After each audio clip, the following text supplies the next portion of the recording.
अस्सलाम वालेकुम, this is आरा शफ़ी। उम्मीद करती हूँ आप तमाम लोग खैर खैरियत से होंगे। तो जनाब, भारतीय फॉर्मर क्रिकेटर हरभजन सिंह इस वक्त सोशल मीडिया की जीनत बने हुए हैं और ख़ासकर ट्विटर यानी कि एक्स पर ट्रेंड करते हुए ही नज़र आ रहे हैं। अक्सर और बेशतर आपने देखा होगा कि हरभजन सिंह और इरफान पठान सोशल मीडिया पर ख़ासकर एक्स पर ट्रेंड करते रहते हैं और इसकी बड़ी वजह हर किस ये नहीं है कि इन दोनों को ही कोई बीसीसीआई में बड़ा ओहदा मिल गया है, बल्कि पाकिस्तान के ख़िलाफ़ इनकी जो मनफ़ी अप्रोच है, आप इसे नफ़रत कह सकते हैं, बुग़्ज़ कह सकते हैं, कीना कह सकते हैं। इस वजह से ये दोनों ही ट्रेंड करते रहते हैं, क्योंकि हर आए गए को ये रिस्पॉन्ड कर रहे होते हैं, उनकी ट्वीट का जवाब दे रहे होते हैं और इस बार भी जनाब कुछ ऐसा ही हुआ है।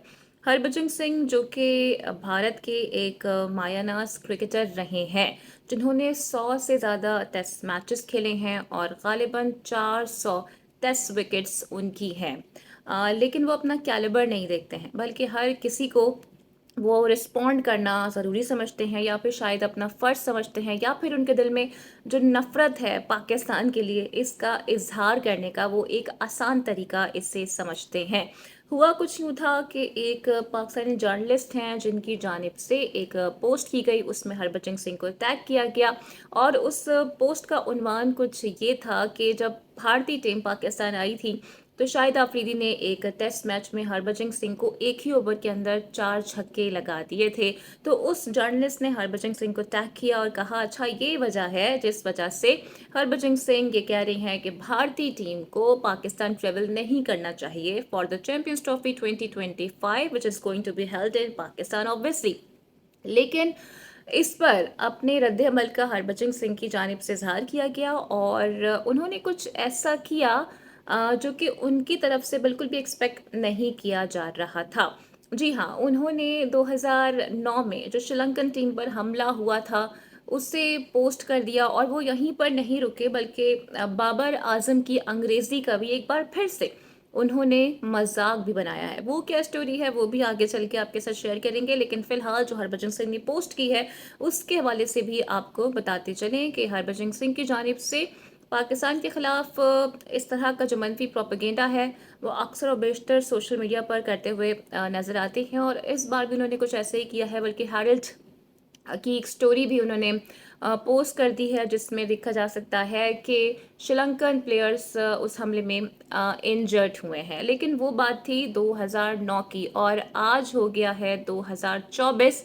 और आप मुझे ये खुद बताएं कि आजकल का जो जदीद दौर है, उसमें कौन सा ऐसा मुल्क है जो कि इस टेररिज्म से या दहशतगर्दी के वाक़यात से महफूज रहा हो। आई रिमेंबर कि एशेज़ के दौरान भी कुछ इसी किस्म का वाक़या रोनामा हुआ था, लेकिन एशेज़ कंटिन्यू रही थी। ख़ुद भारत में भी इस तरह के इंसिडेंट्स होते आए हैं। वो अलग बात है कि भारत पाकिस्तान के ख़िलाफ़ हमेशा से ही मनफ़ी प्रोपेगेंडा करता आया है, लेकिन उनकी अपनी भी सरज़मीन दहशतगर्दी के इन वाक़यात से महफूज तो नहीं है। इसकी भी एक तवील हिस्ट्री मौजूद है।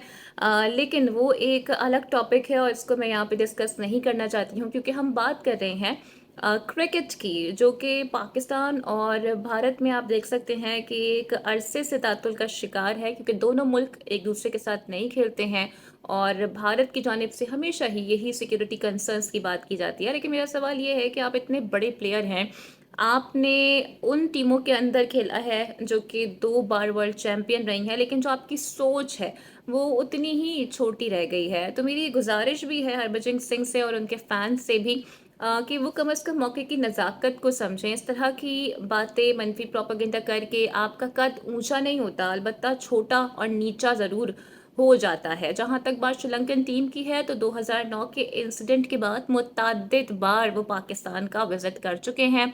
इसके अलावा ऑस्ट्रेलिया हो, न्यूज़ीलैंड हो या इंग्लैंड जैसी टीमें हों, वो तक पाकिस्तान आ चुकी हैं। तो हरभजन सिंह साहब, आप डिसाइड नहीं करेंगे कि भारतीय टीम पाकिस्तान आ रही है या नहीं आ रही है, ये वहाँ की जो गवर्नमेंट है या फिर जो उनके प्राइम मिनिस्टर है नरेंद्र मोदी, वो ये डिसाइड करेंगे। तो आपको अपना जितना मनफी प्रोपेगेंडा करना है आप कर लें।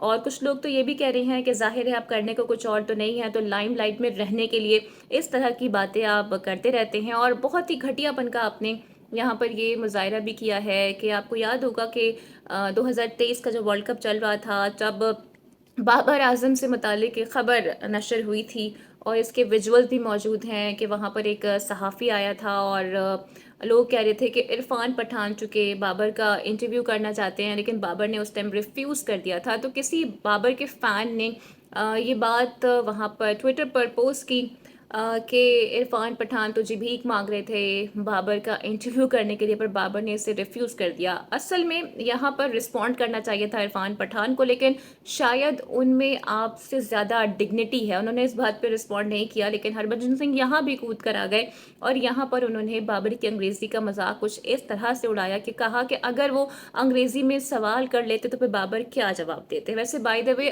कपिल शर्मा के शो में आप खुद बैठ के इस बात का एतराफ़ कर चुके हैं कि आपकी अंग्रेज़ी कितनी ज़्यादा गुलाबी थी जब आपने अपने करियर का स्टार्ट लिया था। तो यहाँ पर बेसिकली ग्राउंड में प्लेयर्स खेलने के लिए आते हैं, अंग्रेज़ी उर्दू का मुकाबला करने के लिए बिल्कुल नहीं आ रहे होते हैं। तो आपको अपनी सोच बदलने की बहुत ज़रूरत है और किसी ने बिल्कुल सही कहा है, आप जितने बड़े प्लेयर क्यों ना बन जाएं, आपकी कितनी कंट्रीब्यूशन क्यों ना हो अपनी कंट्री के लिए, लेकिन जब तक आपकी सोच नहीं बदलती उस वक्त तक आप एक छोटे ही इंसान रहते हैं। तो बिल्कुल आप फिक्र ना करें इस बात की कि चैंपियंस ट्रॉफी कहाँ होगी कहाँ नहीं होगी, भारतीय टीम आएगी या नहीं आएगी। आपको जो कहना है आप करते रहें, क्योंकि आपके कहने से, आपके कुछ करने से सब कुछ वैसा नहीं हो जाएगा जैसा आप चाहते हैं। एनी हाउ, इस पे आपकी क्या राय है? अपनी राय का इजहार कमेंट सेक्शन में ज़रूर कीजिएगा। उम्मीद करती हूँ कि आज की वीडियो आपको पसंद आई होगी। Don't forget to like and subscribe my channel. Video को लाइक और शेयर आपने लाजमी करना है। अपना बहुत ख्याल रखना है। अगली वीडियो में आपसे फिर मुलाकात होगी। Till then take care. अल्लाह हाफिज़।